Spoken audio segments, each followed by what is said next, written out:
ನಮಸ್ಕಾರ ಗೆಳೆಯರೇ, ಇದೀಗ ತಾನೇ ಬಂದ ಎರಡು ಮುಖ್ಯವಾದ ಮಾಹಿತಿ. ಈ ಬಾರಿಯ ಲೋಕಸಭೆ ಚುನಾವಣೆಗೆ ನಿಮ್ಮ ಹೃದಯವನ್ನ ಕೇಳಿ ಮತ ನೀಡಿ ಎಂದು ಮುಖ್ಯಮಂತ್ರಿ ಸಿದ್ದರಾಮಯ್ಯನವರು ಕರೆ ಕೊಟ್ಟಿದ್ದಾರೆ. ರಾಜ್ಯದಲ್ಲಿ ನೀರಿನ ಹಾಹಾಕಾರ, ವಿಪಕ್ಷಗಳ ಟೀಕೆಗೆ ತಿರುಗೇಟು ಕೊಟ್ಟಿದ್ದಾರೆ ಉಪಮುಖ್ಯಮಂತ್ರಿ ಡಿ.ಕೆ. ಶಿವಕುಮಾರ್ ಅವರು. ಎರಡು ಮಾಹಿತಿ ಡೀಟೇಲ್ ಆಗಿ ನೋಡೋಕ್ಕಿಂತ ಮೊದಲು ದಯವಿಟ್ಟು ನೀವು ನಮ್ಮ ಚಾನಲ್ಗೆ ಮೊದಲು ಬಾರಿ ಭೇಟಿ ಕೊಡ್ತಾ ಇದ್ರೆ ಈಗಲೇ ಸಬ್ಸ್ಕ್ರೈಬ್ ಬಟನ್ ಕ್ಲಿಕ್ ಮಾಡಿ, ಪಕ್ಕದಲ್ಲಿ ಕಾಣಿಸುವ ಗಂಟೆ ಕೂಡ ಒತ್ತಿದ್ರೆ ಸಾಕು. ರಾಜ್ಯದ ಮುಖ್ಯವಾದ ಮಾಹಿತಿ ನಿಮಗೆ ಸಿಗುತ್ತಿರುತ್ತವೆ. ಈ ಒಂದು ವಿಡಿಯೋನ ಲೈಕ್ ಮಾಡಿ, ನಿಮ್ಮ ಅನಿಸಿಕೆಗಳನ್ನು ಕಮೆಂಟ್ ಮಾಡ್ತಾ ವಿಡಿಯೋನ ಶೇರ್ ಮಾಡಿ. ಮೊದಲನೇ ಮುಖ್ಯವಾದ ಮಾಹಿತಿ, ಬೆಳಗಾವಿ ಜಿಲ್ಲೆಯ ಅಥಣಿ ತಾಲೂಕಿನಲ್ಲಿ ಹಲವಾರು ಯೋಜನೆಗಳಿಗೆ ಚಾಲನೆ ಕೊಟ್ಟು ಜನರನ್ನ ಉದ್ದೇಶಿಸಿ ಮುಖ್ಯಮಂತ್ರಿಯವರು ಮಾತನಾಡಿದ್ದು, ಈ ಬಾರಿಯ ಲೋಕಸಭೆ ಚುನಾವಣೆಗೆ ನಿಮ್ಮ ಹೃದಯವನ್ನ ಕೇಳಿ ಮತ ಹಾಕಿ ಎಂದು ಮುಖ್ಯಮಂತ್ರಿಯವರು ಕರೆ ಕೊಟ್ಟಿದ್ದಾರೆ. ಹೌದು ಸ್ನೇಹಿತರೆ, ಬೆಳಗಾವಿಯ ಅಥಣಿ ತಾಲೂಕಿನಲ್ಲಿ ಮಾತನಾಡಿದಂಥ ಮುಖ್ಯಮಂತ್ರಿಯವರು, ಇಂದು ನಾವು 1500 ಕೋಟಿ ವೆಚ್ಚದ ಬೃಹತ್ ಏತ ನೀರಾವರಿ ಯೋಜನೆಯನ್ನು ಬೆಳಗಾವಿ ಜಿಲ್ಲೆಯ ಅಥಣಿ ಕ್ಷೇತ್ರಕ್ಕೆ ನೀಡಿ ಲಕ್ಷ್ಮಣ ಸವದಿಯವರಿಗೆ ಕೊಟ್ಟ ಮಾತನ್ನು ಈಡೇರಿಸಿದ್ದೇವೆ. ಈ ಒಂದು ನೀರಾವರಿ ಯೋಜನೆಯಿಂದ ಅಥಣಿ ತಾಲೂಕಿನಲ್ಲಿರುವ 50,000 ಎಕರೆ ಜಮೀನಿಗೆ ನೀರಾವರಿ ಯೋಜನೆ ಲಾಭ ಸಿಗುತ್ತೆ. ಕಾಂಗ್ರೆಸ್ ಸರ್ಕಾರದ ಈ ಒಂದು ಕಾರ್ಯಕ್ರಮವನ್ನು ಎಂದೂ ಕೂಡ ಜಿಲ್ಲೆಯ ಜನತೆ ಮರಿಬಾರದು ಎಂದು ಮುಖ್ಯಮಂತ್ರಿಯವರು ಮಾತನಾಡಿದ್ದಾರೆ. ಇಂದು ನಾವು ಕೊಟ್ಟಿರುವ ಭರವಸೆಯಂತೆ 5 ಗ್ಯಾರಂಟಿ ಯೋಜನೆಗಳನ್ನು ಜಾರಿಗೆ ಮಾಡಿದ್ದೇವೆ. ಈ ಮೂಲಕ ನಾಡಿನ ಬಡವರ ಮತ್ತು ಮಧ್ಯಮ ವರ್ಗದವರ ಕೊಳ್ಳುವ ಶಕ್ತಿ ಹೆಚ್ಚಿಗೆ ಮಾಡಿದ್ದೇವೆ. ಇದು ತಪ್ಪಾ ಎಂದು ಮುಖ್ಯಮಂತ್ರಿಯವರು ಪ್ರಶ್ನೆ ಮಾಡಿದ್ದಾರೆ. ಬಿಜೆಪಿಯವರು ನಮ್ಮ ಗ್ಯಾರಂಟಿಗಳನ್ನು ವಿರೋಧಿಸುತ್ತಿದ್ದಾರೆ.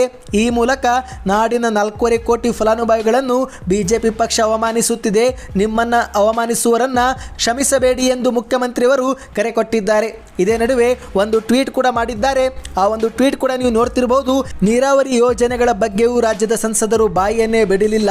ರಾಜ್ಯಕ್ಕೆ ಆರ್ಥಿಕವಾಗಿ ವಂಚಿಸುತ್ತಿರುವ ಬಗ್ಗೆಯೂ ಕೂಡ ತುಟಿ ಬಿಡದ ಈ ಸಂಸದರಿಗೆ ನೀವು ಕೊಟ್ಟ ಓಟಿಗೆ ಏನು ಗೌರವ ಬಂತು ಎಂದು ಪ್ರಶ್ನೆ ಮಾಡಿದ್ದಾರೆ. ಕಾಂಗ್ರೆಸ್ ಸರ್ಕಾರ ಕೊಟ್ಟ ಮಾತಿನಂತೆ ನಡೆದುಕೊಂಡು ನೀವು ಕೊಟ್ಟ ಓಟಿಗೆ ಗೌರವ ಕೊಟ್ಟಿದೆಯೋ ಇಲ್ಲವೋ ಎಂದು ಎದೆ ಮುಟ್ಟಿಕೊಂಡು ಕೇಳಿಕೊಳ್ಳಿ. ನಿಮ್ಮ ಬದುಕಿಗೆ ಆಸರೆ ಆಗುತ್ತಿರುವ ನಾವು ಬೇಕೋ ಅಥವಾ ದೇವರ ಹೆಸರಲ್ಲಿ ನಿಮ್ಮ ಭಾವನೆಗಳನ್ನು ಕೆರಳಿಸಿ ನಿಮ್ಮ ಬದುಕಿಗೆ ವಂಚಿಸುತ್ತಿರುವ ಬಿಜೆಪಿ ಬೇಕೋ? ನಿಮ್ಮ ಹೃದಯವನ್ನು ಕೇಳಿ ಮತ ಹಾಕಿ ಎಂದು ಮುಖ್ಯಮಂತ್ರಿಯವರು ಟ್ವೀಟ್ ಮಾಡಿದ್ದಾರೆ. ಇನ್ನು ಈಗ ಮತ್ತೊಂದು ಮುಖ್ಯವಾದ ಮಾಹಿತಿ, ಇಂದು ರಾಜ್ಯದ ರಾಜಧಾನಿ ಬೆಂಗಳೂರಲ್ಲಿ ಕುಡಿಯುವ ನೀರಿಗೆ ಹಾಹಾಕಾರ ಶುರುವಾಗಿದ್ದು, ಇದನ್ನೇ ಅಸ್ತ್ರವನ್ನಾಗಿ ಮಾಡಿಕೊಂಡಿರುವ ವಿಪಕ್ಷಗಳು ರಾಜ್ಯ ಕಾಂಗ್ರೆಸ್ ಸರ್ಕಾರದ ವಿರುದ್ಧ ಪ್ರತಿಭಟನೆ ಮಾಡಲು ಮುಂದಾಗಿದೆ. ಇದೇ ಒಂದು ವಿಚಾರಕ್ಕೆ ಸಿಎಂ ಡಿ.ಕೆ. ಶಿವಕುಮಾರ್ ಅವರು ಪ್ರತಿಕ್ರಿಯೆಯನ್ನು ಕೊಟ್ಟಿದ್ದಾರೆ. ಮಾಧ್ಯಮಗಳ ಮುಂದೆ ಬೆಂಗಳೂರಲ್ಲಿ ಮಾತನಾಡಿದಂಥ ಡಿ.ಕೆ. ಶಿವಕುಮಾರ್ ಅವರು, ನೀರಿನ ಅಭಾವದ ಬಗ್ಗೆ ವಿಪಕ್ಷಗಳು ರಾಜಕೀಯ ಟೀಕೆ ಮಾಡುವುದನ್ನು ಬಿಟ್ಟು ರಚನಾತ್ಮಕ ಸಲಹೆ ಕೊಟ್ಟರೆ ಅದನ್ನು ಸ್ವೀಕರಿಸಲು ನಾವು ಸಿದ್ಧರಿದ್ದೇವೆ ಎಂದು ಡಿ.ಕೆ. ಶಿವಕುಮಾರ್ ಅವರು ಮಾತನಾಡಿದ್ದಾರೆ. ವಿಪಕ್ಷದವರಿಗೆ ಟೀಕೆ ಮಾಡುವುದು ಬಿಟ್ಟು ಬೇರೇನು ಬರುವುದಿಲ್ಲ. ಒಂದು ವೇಳೆ ಅವರು ಸಲಹೆ ಕೊಟ್ಟರೆ ನಾವು ಅದನ್ನು ಸ್ವೀಕರಿಸಲು ಸಿದ್ಧ. ಇದೇ ಮೊದಲ ಬಾರಿಗೆ ಬೆಂಗಳೂರಲ್ಲಿ ಟ್ಯಾಂಕರ್ ಮತ್ತು ಖಾಸಗಿಯವರನ್ನು ಸರ್ಕಾರ ತನ್ನ ಸುಪತ್ರಿಗೆ ತೆಗೆದುಕೊಂಡು ಮಾಫಿಯಾವನ್ನು ತಡೆಗಟ್ಟಿದ್ದೇವೆ ಎಂದು ಡಿ.ಕೆ. ಶಿವಕುಮಾರ್ ಅವರು ಮಾತನಾಡಿದ್ದಾರೆ. ಇತಿಹಾಸದಲ್ಲೇ ಮೊದಲ ಬಾರಿಗೆ ಸಾವಿರಾರು ಟ್ಯಾಂಕರ್ಗಳನ್ನು ನಾವು ನಿಯಂತ್ರಣಕ್ಕೆ ತೆಗೆದುಕೊಂಡು ನೀರು ಎಲ್ಲಿ ಸಿಗುತ್ತೋ ಅಲ್ಲಿಂದ ನೀರನ್ನು ತೆಗೆದುಕೊಂಡು ಜನರಿಗೆ ಪೂರೈಸಲು ಮುಂದಾಗಿದ್ದೇವೆ.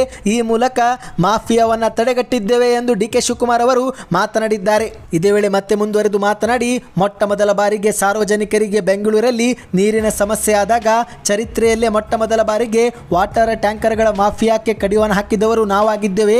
ಆದರೆ ಏನು ಮಾಡೋದು, ನಮ್ಮ ಮನೆಯ ಬೋರ್ವೆಲ್ ಅಲ್ಲೂ ನೀರಿಲ್ಲ, ಬೇರೆ ಕಡೆಯಿಂದ ನೀರು ತರಿಸುವ ಪ್ರಯತ್ನ ನಾವು ಕೂಡ ಮಾಡ್ತಾ ಇದ್ದೀವಿ ಎಂದು ಡಿ.ಕೆ. ಶಿವಕುಮಾರ್ ಅವರು ಮಾತನಾಡಿದ್ದಾರೆ. ಇವತ್ತಿಗೆ ಇಷ್ಟೇ ಇತ್ತು. ಈ ಒಂದು ವಿಡಿಯೋ ಇಷ್ಟವಾಗಿದ್ದರೆ ಲೈಕ್ ಮಾಡಿ, ಹೆಚ್ಚಿನ ಮಾಹಿತಿಗಾಗಿ ಚಾನಲ್ಗೆ ಸಬ್ಸ್ಕ್ರೈಬ್ ಮಾಡಿ.